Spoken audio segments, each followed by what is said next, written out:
Olá! O Brasil precisa voltar a crescer. No entanto, o estímulo ao consumo interno e ao endividamento para manter esse consumo parece não ser mais suficiente. É fundamental investir em infraestrutura e aumentar a competitividade das empresas brasileiras. Mas investimento requer poupança. E se a poupança interna é baixa, a solução é atrair recursos externos. Só que com a crise na Europa, a disponibilidade de recursos não é das maiores e os investidores estão mais cautelosos.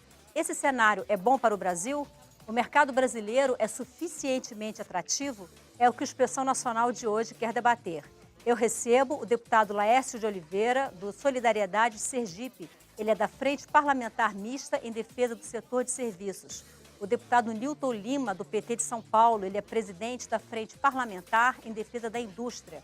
O economista e pesquisador do Instituto de Pesquisa Econômica Aplicada, José Eustáquio Ribeiro. E o diretor de Políticas e Estratégia da Confederação Nacional da Indústria, José Augusto Fernandes. Você que nos acompanha pela TV Câmara, a Rádio Câmara ou pelo www.tv.câmara.leg.br, como sempre, é nosso convidado. Você é empresário, já tentou ser, mas foi mais difícil do que pensava? Participe pelo 0800 619 619, o e-mail expressãonacional@câmara.leg.br ou o nosso Twitter, @xnacional. Senhores, muito obrigada pela presença aqui no nosso debate. E eu quero, para a gente começar o nosso debate, mostrar um pequeno vídeo que nós fizemos. Nós fizemos algumas entrevistas. Recentemente, a TV Câmara esteve no Simpósio Brasileiro de Políticas Públicas para Comércio e Serviços, o Simbrax 2013.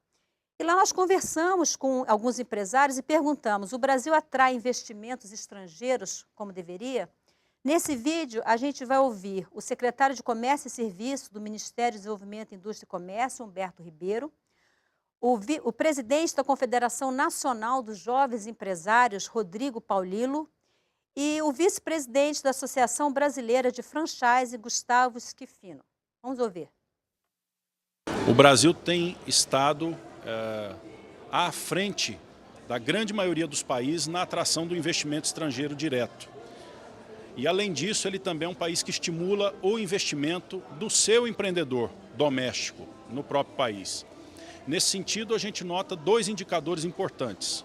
O primeiro é o número de aberturas de empresa no Brasil. Nós tivemos nos últimos 5 anos quase 4 milhões de novas empresas criadas no Brasil.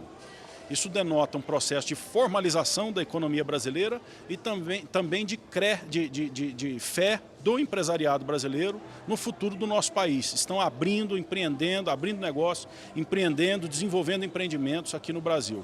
O segundo indicador, que a gente faz uma correlação interessante, é de que, apesar do Brasil ser a 7ª economia do mundo, já é uma economia muito pujante e que tem um protagonismo na arena global importante, não só econômico, mas também político, tecnológico. A gente vem ganhando muito espaço na arena internacional. Apesar de ser a 7ª economia do mundo, o Brasil é o 3º no ranking de atração de investimento estrangeiro direto. Ou seja, nós temos uma aptidão, nós temos um ambiente de negócio e nós temos principalmente oportunidades no mercado brasileiro que atraem mais do que a grande maioria dos outros países, o investidor de todo o mundo. O mundo inteiro está olhando para o Brasil, o mundo inteiro quer investir no Brasil, mas nós não atraímos tanto investimentos quanto poderíamos. Se nós tivéssemos uma política de atração de investimentos, com menos burocracia, com maior capacidade de dar retorno para esses investidores se sentirem confortáveis em fazer negócios no Brasil, certamente a atração de investimentos seria muito maior. No ambiente de negócios brasileiros tem uma série de entraves, né? Sejam burocráticos, sejam de infraestrutura e também a alta carga tributária e principalmente sua complexidade, a dificuldade de você gerir o sistema tributário brasileiro. A gente não pode deixar de citar a infraestrutura brasileira, o sistema trabalhista brasileiro também, que é oneroso e complexo, e todo esse arcabouço burocrático que tem para você abrir e fechar negócios e fazer com que as pessoas se sintam à vontade para investir no Brasil com mais segurança. Muitas agendas são faladas, acho que muitos projetos de lei são criados, mas falta um comprometimento para que eles sejam postos em prática. Então, é preciso criar, de fato, uma agenda política favorecendo os novos negócios no Brasil. É preciso ter vontade política. Não atrai como deveria. Existe um vetor de vontade das empresas que estão fora do Brasil de virem atuar nesse nosso mercado, existe.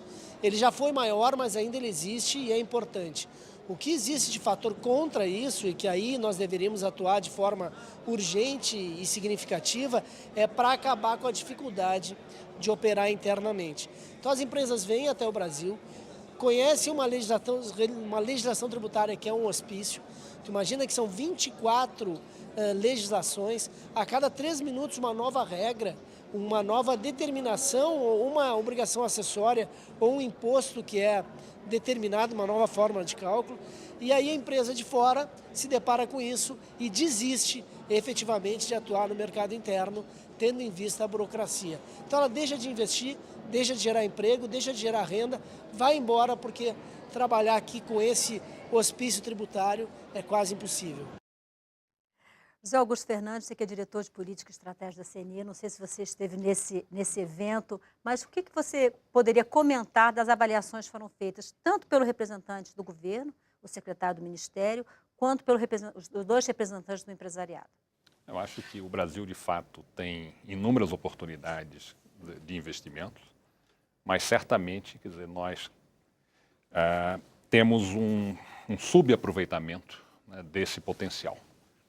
Acredito que há, nesse momento, no Brasil, pelo menos 4 forças que têm afetado, quer dizer, as decisões de investimento. Quer dizer, ainda são os desdobramentos da crise internacional, ou seja, eu tenho alguns setores que enfrentam excesso de capacidade no mundo, exemplo da siderurgia, ou o caso da própria extrativa mineral, que os preços, a demanda internacional reduziu, então isso implicou, quer dizer, em redução de programas de investimentos.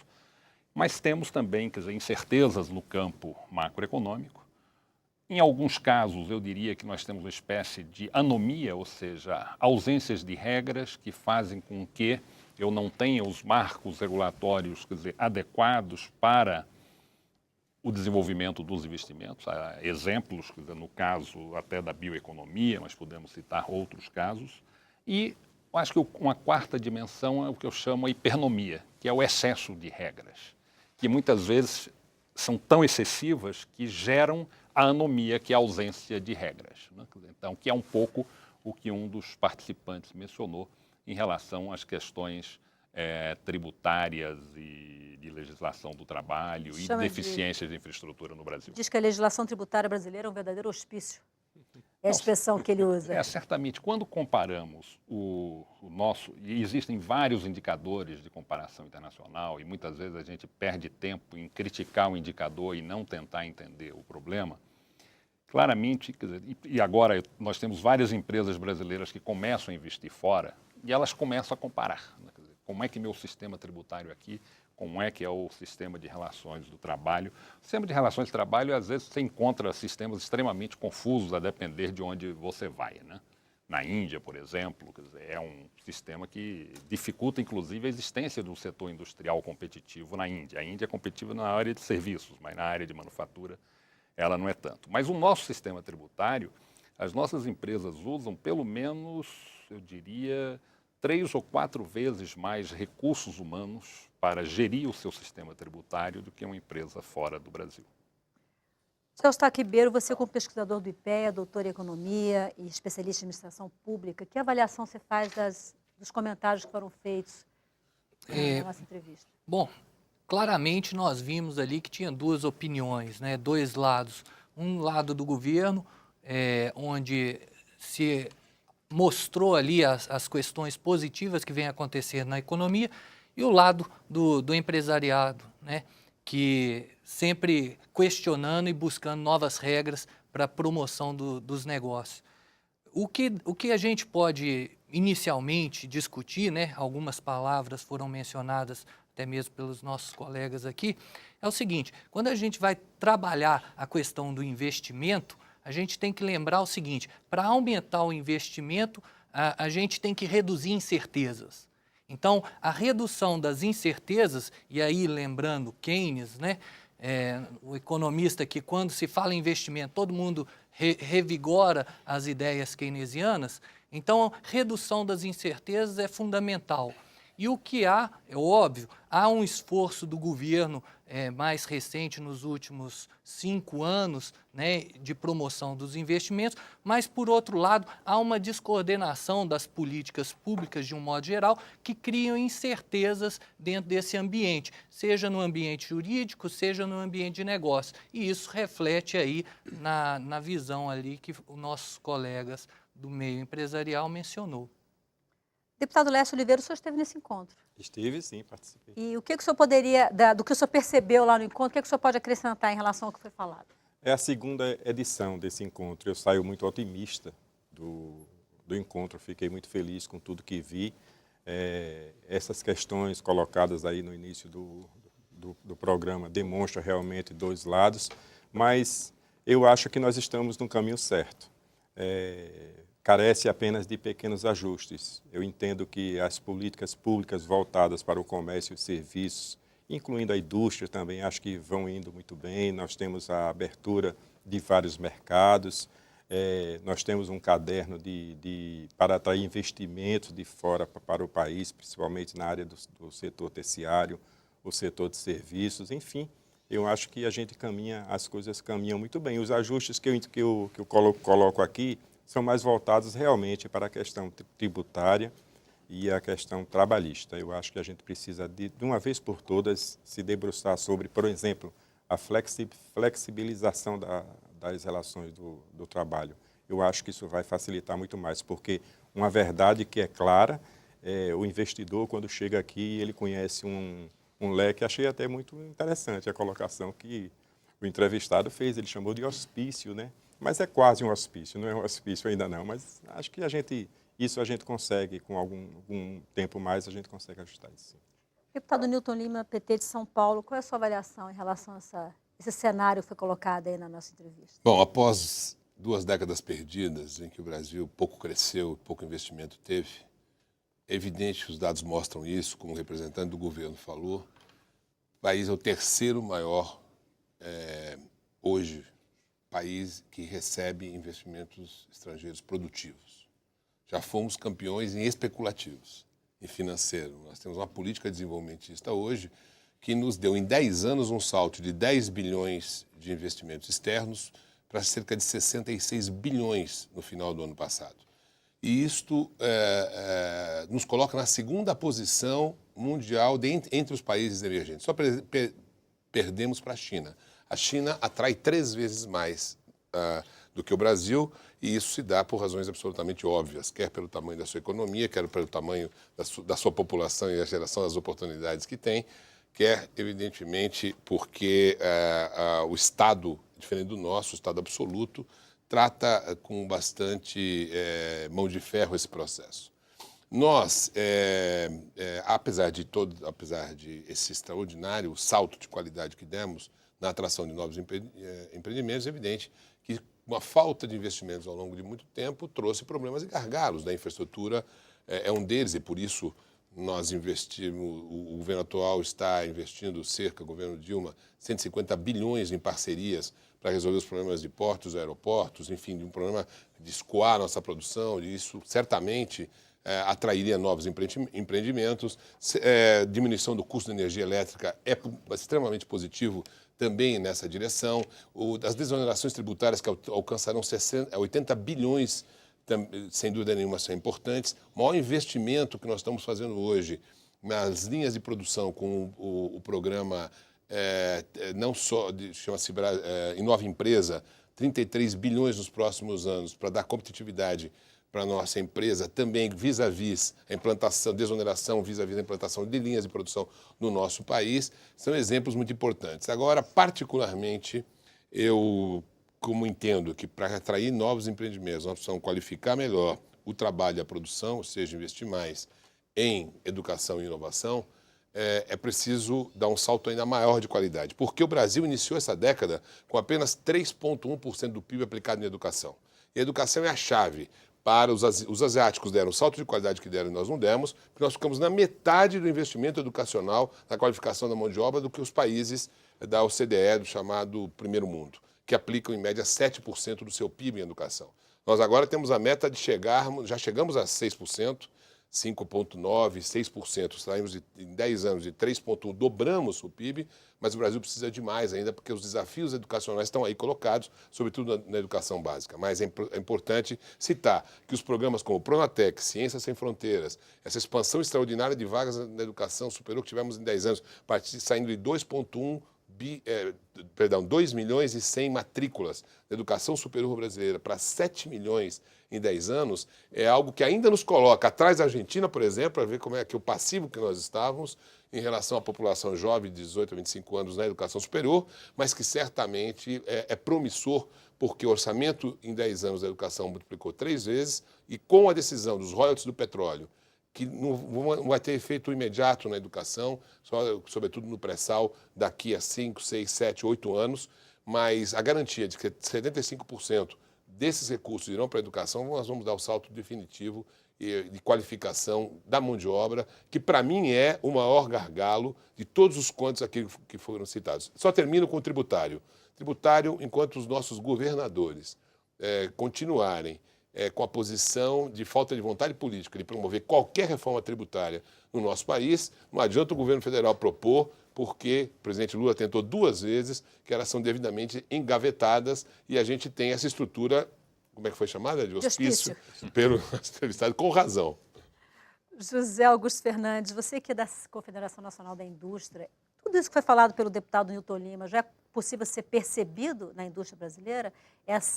Esse investimento sendo feito pelo governo Dilma, que o deputado coloca, esse investimento em infraestrutura, as obras do PAC, esse investimento em educação, isso já se reflete na realidade da indústria brasileira?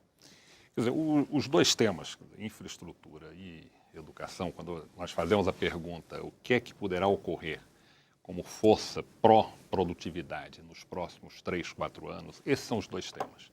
Porque a agenda de relações de trabalho e a agenda tributária têm uma baixa probabilidade de avançar. Então, eu acredito que todas as nossas fichas, né, tanto do governo, do setor privado, da sociedade, devem ser colocadas, quer dizer, nesse momento, em especial na área de infraestrutura. Apesar dos avanços, quer dizer, não há dúvida que a taxa de investimento, quer dizer, os investimentos em infraestrutura se elevaram, apesar de bem aquém das nossas necessidades, até porque a demanda de infraestrutura, quer dizer, explodiu nesse período. Quer dizer, a demanda por transportes cresceu muito mais do que o PIB, quer dizer, em toda essa fase, mas o fato é que hoje nós ainda investimos muito pouco. Quer dizer, cerca de 2,5% do PIB, quer dizer, em infraestrutura, e devíamos estar investindo talvez quase que o dobro, né? Eu acredito que a agenda de infraestrutura, ou seja, o papel do Congresso na área de infraestrutura praticamente terminou, porque todos os marcos regulatórios relevantes foram aprovados. Então, agora, quer dizer, é o desafio da gestão do processo, né? E de acreditar que o mercado é fundamental para o avanço da infraestrutura no Brasil, né? O Estado ele não tem recursos, né, para atender, quer dizer, essa demanda. E existem capital, como foi colocado aqui no início do programa, na área externa, quer dizer, dentro do país, que com as taxas de retorno adequadas, os marcos regulatórios bem preservados ao longo do tempo, porque o investidor vai estar fazendo investimentos para 20, 30, 40 anos. Então, ele não pode imaginar que mudou um governo, mudou um contrato. Quer dizer, isso é impossível, quer dizer, de ser desenvolvido, quer dizer, em um regime dessa natureza. Então, esse é o que eu desafio hoje. Eu acho que todas as nossas fichas têm que estar colocadas na infraestrutura e na educação, como o deputado mencionou. Agora, José Eustáquio, você que é do IPE, que é pesquisador da área de economia, existe um gap entre o investimento em infraestrutura, investimento em educação e os resultados disso na prática, e a efetividade disso, né? E a impressão que se tem, pelo menos o olhar do leigo, é que o investimento em infraestrutura e educação do Brasil, ele não é feito de forma tempestiva para que esse gap seja diminuído e que ele está sendo feito agora. E quando é que a gente vai conseguir ver o resultado disso? Tá, joia. Bom, a questão do investimento direto, né? Ele é um investimento de maturação de longo prazo. Então, é óbvio que o investimento que acontece hoje, ele vai ter os seus resultados num período mais longo, ou seja, não seria nos dias de hoje. Para dar um panorama dos números, né, nos últimos 4 anos, de acordo com os dados do Banco Central, no balanço de pagamentos, o investimento direto estrangeiro, ele realmente aumentou ao longo desses últimos 4 anos. Ele passou de 37 bilhões em 2010 para uma estimativa hoje, tá, no ano de 2013, para fechar 2013 em torno de 63 bilhões de dólares. Por outro lado, a gente também tem que lembrar que, para fechar a conta do balanço de pagamento, tem os investimentos em carteira. Tá? Esses investimentos em carteiras em 2010, ele era da ordem de 63 bilhões de dólares. E em 2012, ele reduziu para 8,7. De fato, foi uma política acertada do governo, porque com o aumento do IOF e controles de capital, você conseguiu reduzir o investimento especulativo dentro do país, que é o investimento de curto prazo, e estimulou uma atração de investimento benéfico à conjuntura do país. Entretanto, no último ano, se a gente analisar os números do Banco Central, a gente já percebe que há um aumento do investimento em carteira, tá? Com uma estimativa da ordem para o final do ano de 39 bilhões de dólares, ou seja, saindo de 8,7 do ano passado para 39 bilhões já no final deste ano, e com a estabilização do investimento direto estrangeiro na conta, ou seja, há uma piora nesse último ano. Esse investimento em carteira ele é usado para quê? Esse investimento em carteira são investidores que fazem investimento, seja com compra em dívida pública do governo, Papel. ou seja, são investimentos de curto prazo. Mercado né? financeiro. Dependendo da conjuntura internacional, esse investimento pode sair do país. Ele é bom para fechar o balanço de pagamento, mas, por outro lado, ele é volátil. Então, até 2012, você tinha uma política que estava conseguindo equilibrar esses dois tipos de investimento. E no último ano, isso deu uma descontrolada. Agora, é óbvio, quando a gente pensa em infraestrutura, mesmo que o governo venha fazendo muitos investimentos na área de infraestrutura, acontece que esses investimentos são mal coordenados.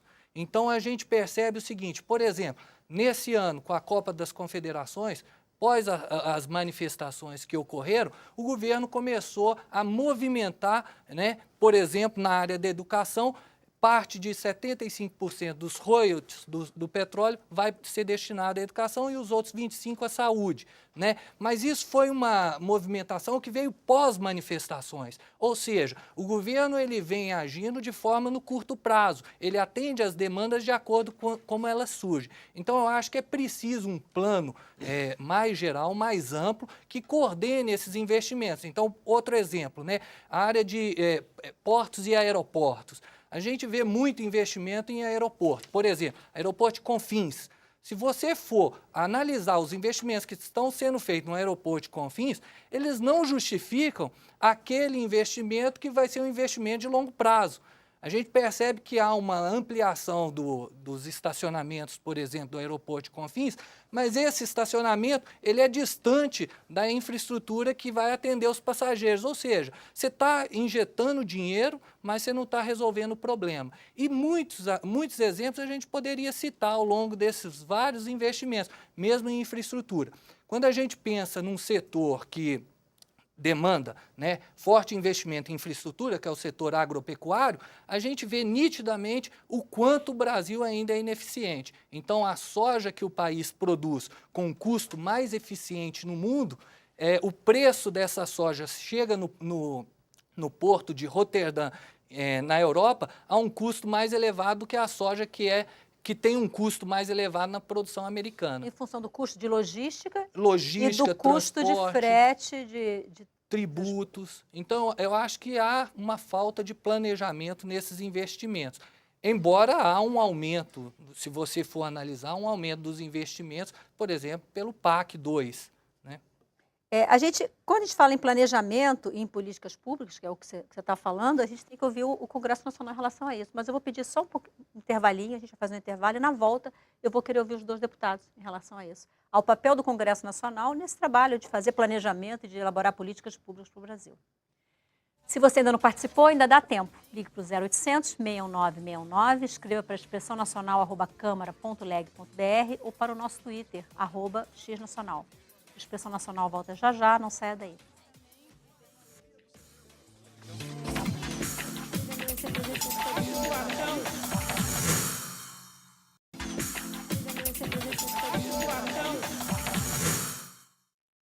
Olá, o Expressão Nacional está de volta aqui na TV Câmara e também no www.tv.câmara.leg.br. Hoje nós estamos falando um pouco sobre quais os fatores que favorecem e os que dificultam a realização de investimentos no Brasil, tanto por empresários brasileiros quanto por estrangeiros. Senhoras, nós terminamos o bloco anterior o José Eustáquio falava sobre as dificuldades do Brasil de fazer planejamento e de elaborar políticas públicas e que isso gera um gap entre o momento do investimento e o resultado desse investimento. Então, eu gostaria de ouvir os dois parlamentares sobre isso. Deputado Laércio Oliveira, o senhor, por gentileza, qual é a sua avaliação? O Congresso Nacional está fazendo o seu dever de casa em relação à elaboração de políticas públicas? Acho que não, viu? Não? Acho que não é bem o nosso papel, né? Fazer políticas públicas, né? O governo executivo é que prepara as políticas públicas e manda os seus projetos para a Câmara, para o Congresso Nacional, para ser analisado, para ser votado naquilo que for preciso. Eu entendo que nós precisamos desenvolver essas políticas. Estou falando isso no ambiente macro, estou falando em termos de país, mas eu volto a dizer o que eu falei antes. Eu sou muito otimista com referência a isso. E volto a trazer mais uma vez a discussão do Simbrax. Eu até, no pronunciamento que fiz lá, chamei até a atenção para a importância do governo estar trabalhando em prol de um setor, tentando ajudar. E eu queria trazer um exemplo aqui do Ministério do Desenvolvimento, Indústria e Comércio, que, há alguns anos atrás, ele criou a Nomenclatura Brasileira do Setor de Serviços. O que significa isso? É apenas um instrumento que define as atividades do setor de serviços aplicadas ao comércio internacional, ao mercado internacional. Então, assim, é uma política desenvolvida por o Ministério do Governo Federal e que, na verdade, é um abrir de portas para que, no caso específico do setor de serviços, consiga atrair os investimentos internacionais. Deputado Nilton Lima, eu gostaria de ouvir a sua opinião em relação à questão das políticas públicas e o papel do Congresso Nacional, da Câmara dos Deputados, né, que nós estamos aqui dentro, e que eu gostaria que o senhor comentasse também uma questão de governo, né? Esse governo, ele mostra defender uma participação maior, né, do Estado, inclusive em modelos de concessão. A gente vê a Infraero com a participação significativa no processo de concessão de aeroportos, também no campo de Libra, a participação da Petrobras. E o José Augusto comentou da questão da dificuldade de se pensar como é que cada governo lida com, por exemplo, com uma situação dessa. Né? Se amanhã a gente tiver um governo, vamos dizer assim, mais liberal, talvez a leitura seja diferente. E aí, voltando então para a questão do Congresso Nacional. Aonde que entra o Congresso Nacional no sentido de dar mais estabilidade às políticas públicas, a essa situação, esse cenário de investimentos do Brasil? Certamente melhorando os projetos que vêm do governo. Podemos dar vários exemplos, vou me fixar em alguns deles. Política de desoneração da folha das nossas empresas. Eu tive a oportunidade de presidir a primeira comissão mista, teve o relator Romero Zuccar, onde nós trocamos 20% do fundo de garantia por proposta do governo por 1 a 2% do faturamento das empresas. No começo, as empresas desconfiavam que isso ia dar certo. Depois, todos os setores, a própria CNI reivindicou que isso pudesse ser ampliado e isso vai chegar a 80 bilhões de apoio aos empreendimentos brasileiros e fomos nós do Congresso que aprovamos. Outro na área da educação. O Pronatec foi aprovado, 8 milhões de brasileiros se formando em educação técnica com o Sistema S, uma parceria do governo federal com o Sistema S, aprovado também no nosso âmbito. Os royalties do petróleo, uma política pública absolutamente essencial. Se nós não aprovássemos, e aqui eu quero fazer uma correção ao que o Zé Eustáquio falou, na verdade não foi problema de planejamento e as ruas em junho que definiu essa destinação. Na verdade, eu sou protagonista desse processo. Quando nós estávamos no Plano Nacional de Educação, na Meta 20, que definia a porcentagem do PIB, o governo perguntou de onde viria e nós propusemos, eu próprio redigi, no Congresso, que deveria vir dos royalties do petróleo. Na época nós falamos em 50%, a presidenta Dilma radicalizou, foi para 100%. O que o Congresso fez depois das ruas foi acelerar a votação e definir 75% para a educação e 25% para a saúde, isso é um fato. Mas esse planejamento é anterior e já vem da época do Plano Nacional de Educação. Mas, enfim, eu poderia dar um conjunto de outros exemplos. Desoneração, já falei, royalties, já falei, que são políticas de educação, já falei. O programa Brasil Maior, que com todos os seus... Um exemplo extraordinário de investimento que todos os países do mundo faziam e nós não, que são as margens preferenciais de compra, poder de compra dos governos, induzindo setores importantes da nossa indústria. O que nós não tínhamos, nós aprovamos no Congresso. Então, eu penso, o Zé Augusto tem razão, do ponto de vista de marcos e de políticas, nós estamos muito bem, hoje, diferentemente de outros tempos muito bem avançados. Agora, tributário é um fracasso, porque aqui não há vontade política e não é do governo central. Você envolve na questão tributária os 3 entes federados, e a gente não consegue avançar nessa discussão no âmbito do CONFAS. Recentemente foi engavetado um projeto que equalizava as alíquotas do ICMS em 4% e vários governadores não quiseram concordar. Há uma discussão sobre origem e destino que é interminável e a gente não consegue avançar, e as bancadas são influenciadas pelos governadores, a gente não consegue avançar nessa direção. Mas tem boas notícias também. No primeiro bloco, quando você abriu, Estela, você trouxe alguns depoimentos importantes de protagonistas desse processo. E eu notei que o tema burocracia apareceu fundamentalmente no setor produtivo reclamando. Que notícia boa a gente tem hoje? Particularmente, eu participei neste dia 19, em Campinas, do aniversário de 50 anos da Federação das Associações Comerciais do Estado de São Paulo.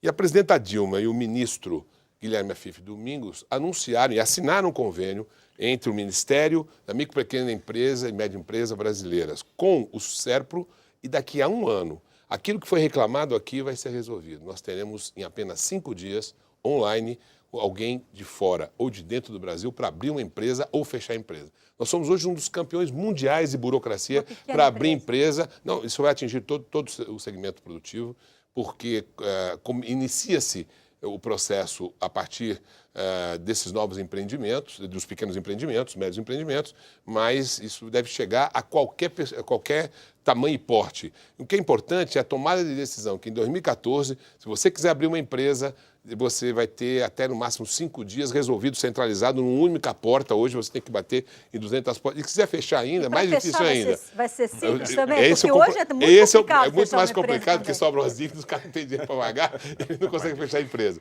Mas do ponto de vista burocrático, é mais uma superação importante. Por isso eu sou muito otimista nessa relação. Zé Augusto Fernandes, da CNI, eu tenho aqui uma pergunta, ela vem de Carlos Jean Pereira Gonzaga, de São Gonçalo do Piauí. E ele tem uma pergunta que aparentemente é simples, mas eu acho que ela embute uma série de coisas em relação à política pública, carga tributária, logística. Ele diz o seguinte: o Brasil sofre de infraestrutura deficiente, ou seja, o custo do Brasil que encarece a população brasileira, a produção brasileira. Cito o exemplo pessoal. Comprei uma peça de roupa no valor de R$40, importada da Costa Rica e de boa qualidade. Eu quero resumir que os produtos importados são tão bons quanto os brasileiros, porém mais baratos. Com relação à crise mundial de 2008, como isso afeta a economia e o empresariado brasileiro? Então, essa primeira parte da pergunta dele, ele fala de custo de um produto importado que chega aqui ao Brasil, e ele disse um produto que tem uma qualidade como tem o produto produzido aqui e que chega aqui mais barato. E aí eu queria que, respondendo ao Carlos Jean, você comentasse essa questão da logística, da infraestrutura, da política pública que foi comentada aqui. Perfeito. Não, a questão da infraestrutura, como já foi mencionado, ela é uma questão crítica para a indústria, especialmente porque hoje, quer dizer, nós nos integramos ao mundo pelas cadeias globais de valor. E essas cadeias, quer dizer, a competitividade dessas cadeias, a sua capacidade de entrar em uma cadeia dessa, depende fundamentalmente de logística. Ele usou o exemplo da Costa Rica. Eu vou usar um exemplo da Costa Rica para defender essa questão. Na década de 60, quando o Brasil estava disputando um investimento no mundo, dificilmente a Costa Rica estaria competindo conosco, porque eram estruturas industriais muito integradas. Estava tudo aqui. Na hora que você construía uma indústria automotiva, todas as peças estavam sendo construídas aqui. Anos 70, 80, isso passou a fragmentar-se. Por quê? pela redução do custo de transporte por conta dos navios de container e da tecnologia de informação que você passou a gerir uma empresa à distância, né, através de sistemas de softwares de comunicação, de gestão, etc. Ora, há alguns anos atrás, nós perdemos uma fábrica de semicondutores para Costa Rica. Isso nunca teria ocorrido no passado. Mas ocorreu por quê? Porque a Costa Rica, naquele momento, colocou a logística mais apropriada para a fábrica da Intel naquele país. Então, isso mostra como a logística, quer dizer, é importante. Há alguns estudos nossos que mostram que nós podemos, com alguns investimentos aqui no centro, no norte do Brasil, reduzir o nosso custo de frete até Xangai em 25%. E com taxas de retorno desses investimentos, taxas de retorno sociais, de 3, 4 anos. Ou seja, um investimento extraordinário. Quando nós concluirmos a BR-163, que está prestes a concluir, nós poderemos fazer, quer dizer, uma transformação importante na matriz de transporte do Brasil. E eu diria que se, de fato, quer dizer, todo esse programa de concessões for levado, quer dizer, a sério, quer dizer, se buscar de fato, quer dizer, atrair o capital privado, em 5 ou 6 anos nós poderemos ter uma revolução na matriz de transporte no país. E isso vai ter um impacto enorme, quer dizer, sobre a competitividade. Deputado Laércio Oliveira, o senhor que é de Sergipe, eu tenho uma pergunta aqui, que é da Paraíba, mas a pessoa fala do Nordeste, de maneira geral. Essa pergunta vem de Rio do Alves de Oliveira, ele é de Desterro, na Paraíba. Ele diz o seguinte, ele faz uma afirmação: o investimento no Brasil seria mais viável se fosse levado para o Nordeste, por ser uma região com menos problemas de tempestade e ajudaria a resolver o problema social da seca e do desemprego nessa região. Qual é a sua avaliação? Sim, acho que é positiva a avaliação dele. O Nordeste está de braços abertos para receber todo o investimento do mundo, inclusive, né? A gente sempre recebe bem a todos, mas ele tem razão. Esses pontos que ele aponta, que certamente melhora a condição de vida do povo, da região, em função de diversos fatores, isso é fato. Inclusive, nos últimos anos, tem se provado o crescimento do Nordeste, tanto em termos de infraestrutura local, os incentivos, aí a gente entra em outra questão muito complicada, que é a questão dos incentivos fiscais, a mão de obra, a fartura de mão de obra, claro, uma boa parte carente de qualificação, mas eu entendo que os argumentos dele são muito válidos e eu acho que a região tem as condições necessárias que o país precisa que as empresas precisam para o investimento. José Eustáquio Ribeiro, pesquisador do IPE, recentemente o presidente do BNDES, Luciano Coutinho, ele afirmou que o Brasil precisa aumentar a sua poupança interna como forma de poder investir sem precisar atrair tantos recursos externos e, com isso, evitar o desequilíbrio das transações correntes. Como é que o Brasil consegue estimular o crescimento da poupança interna, principalmente a poupança de longo prazo? Bom, é interessante perceber, né, que nesse ponto, e como eu já tinha falado no último ano, o investimento em carteira vem aumentando de forma significativa, o que é um indício de que a poupança interna não está conseguindo ou sendo suficientemente para equilibrar o balanço de pagamento nesse ponto. Tá? Quando se fala no BNDES, né, existem políticas de investimento que são feitas, por exemplo, de forma deslocada. Por exemplo, o BNDES tem uma linha de investimento na África. Recentemente, empresas que produzem café tiveram investimento vindo do BNDES para investir em Moçambique. Só que essas empresas elas vão competir com os produtores nacionais. Tá? Então, há alguns equívocos na hora de ofertar crédito nesses pontos. Tá? O que a gente pode mencionar é o seguinte: nos últimos anos houve uma política forte do governo de aumentar financiamento imobiliário. Tá?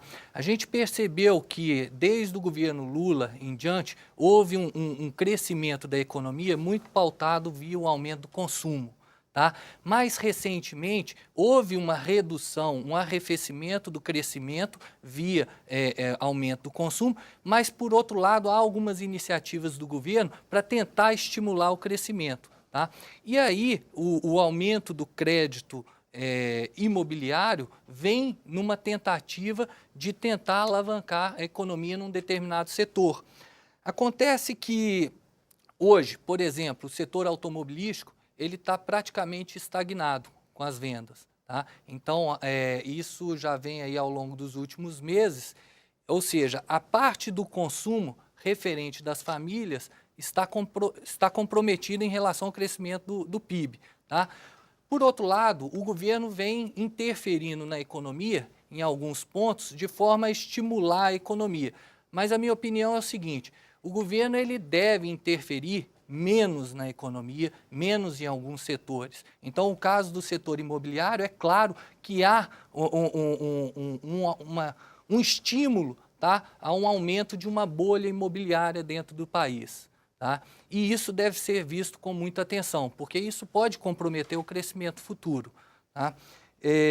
Então, a dívida com financiamento imobiliário, tá, ela reduz a parcela da população que pode comprar bens duráveis e não duráveis na economia. Ou seja, a economia está vivendo hoje um momento aí de atenção.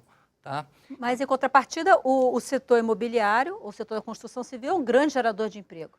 Sim, ele gera, mas é o seguinte, muitos imóveis que estão sendo financiados são imóveis já construídos.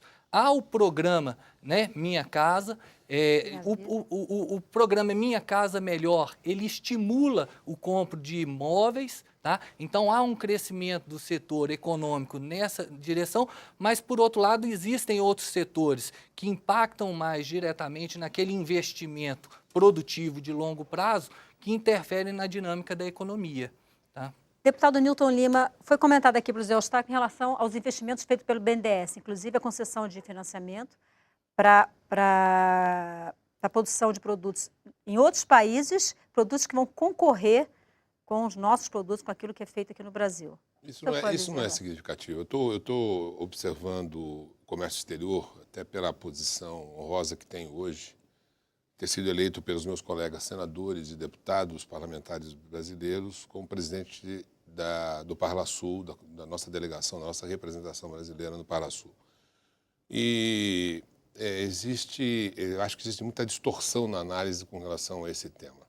Eu, particularmente, em relação ao Mercosul, um exemplo absolutamente concreto.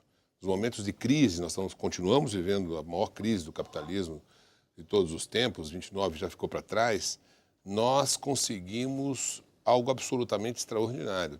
Mais de 30% da nossa exportação brasileira foi para os países do Mercosul e quase 50% para os países da América Latina. Nós diversificamos nossos mercados e agora a grande perspectiva que temos para resolver esse problema, ou enfrentar a fúria, sobretudo asiática, que demanda da indústria manufatureira e provoca desindustrialização em vários lugares do mundo, nós estamos construindo Mercosul, com a liderança brasileira e a União Europeia, um acordo de livre comércio. Eu tenho certeza que esse vai ser um grande passo que vai nos ajudar a competir melhor com os produtos estrangeiros que, de fato, por políticas algumas vezes condenáveis dos seus próprios países, passam por cima dos acordos da Organização Mundial de Comércio e acabam colocando produtos de boa ou má qualidade, mas a preços mais competitivos.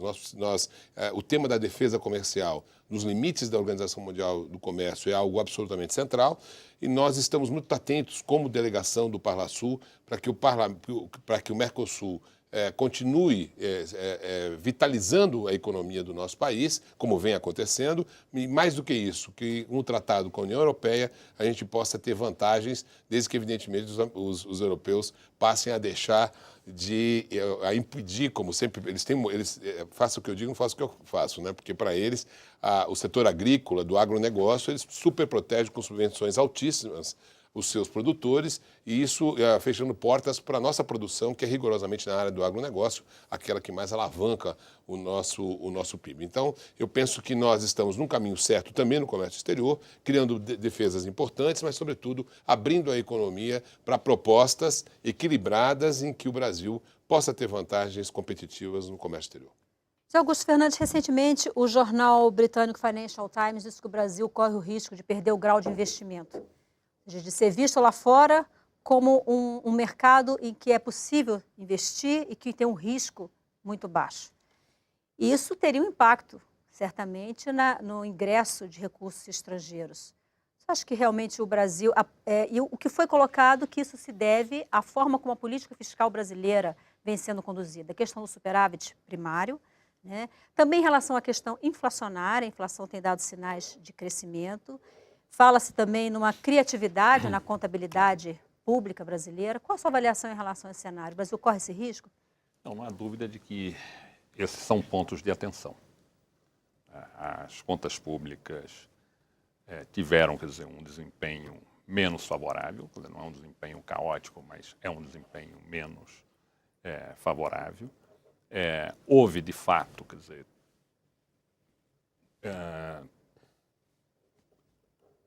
trabalhos estatísticos, quer dizer, que talvez não devessem ter sido feitos, porque reduz a transparência. Você até pode mudar, quer dizer, determinados critérios, mas o faça de forma transparente.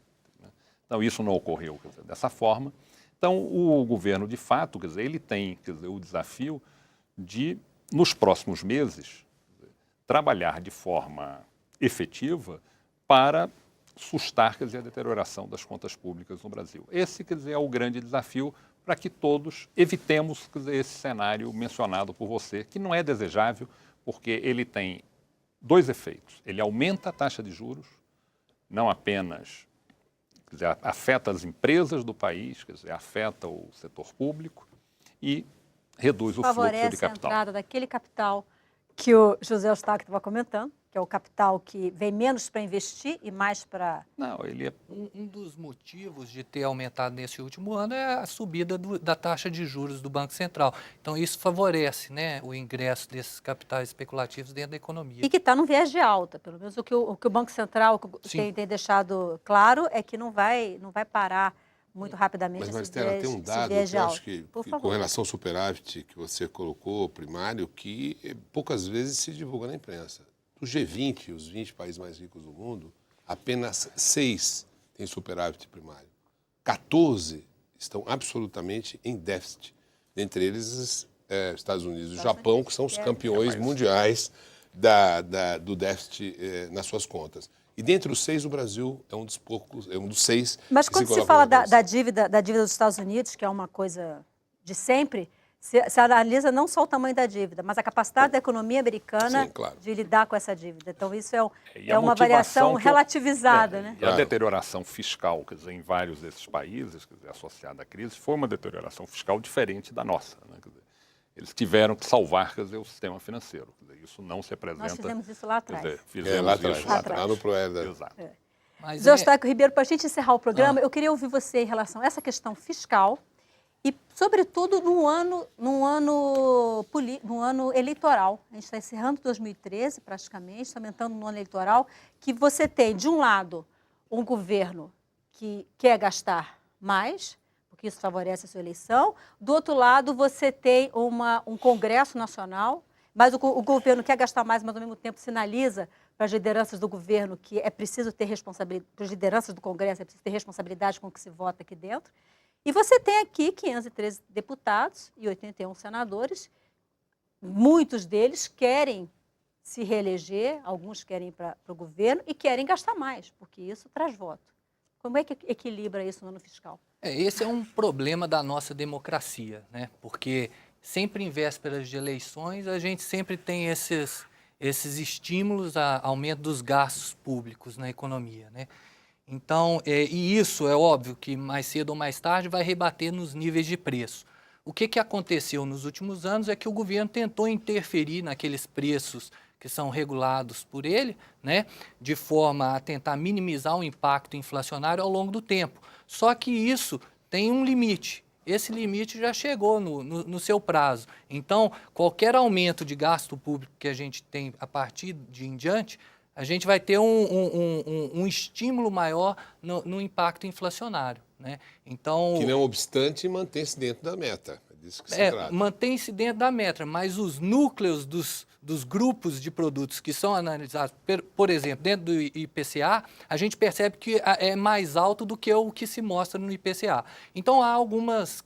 A gente tem que manter com atenção esses dados, porque a inflação não é algo que está sendo controlado. A gente está percebendo pelos indicadores econômicos. O Banco Central não está aumentando taxa de juros porque ele acha que isso é bom para a economia. Ele tá aumentando a taxa de juros porque ele está tentando controlar esse gasto que está acontecendo e que está impactando nos níveis de preço.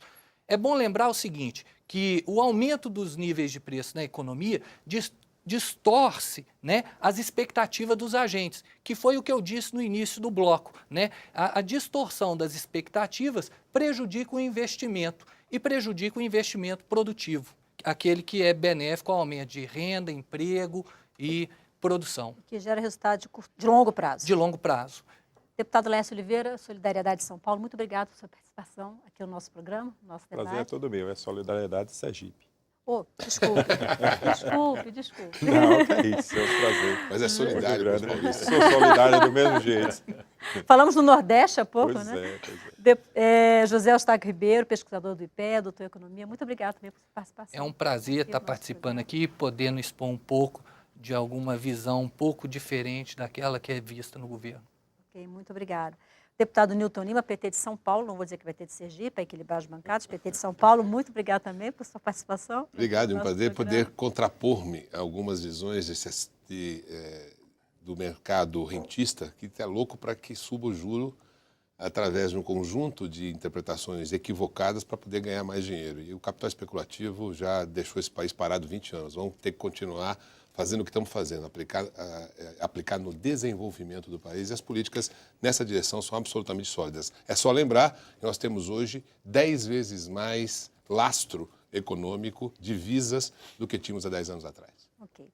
José Augusto Fernandes, diretor de Política e Estratégia da CNI, muito obrigado também por sua participação. Obrigado. Aqui no nosso Esperamos programa. que possamos construir uma boa agenda para o próximo ano. Nós também esperamos que a indústria brasileira consiga melhorar o PIB, né? Que esse ano a gente não feche com o PIBinho de novo. Vamos ver.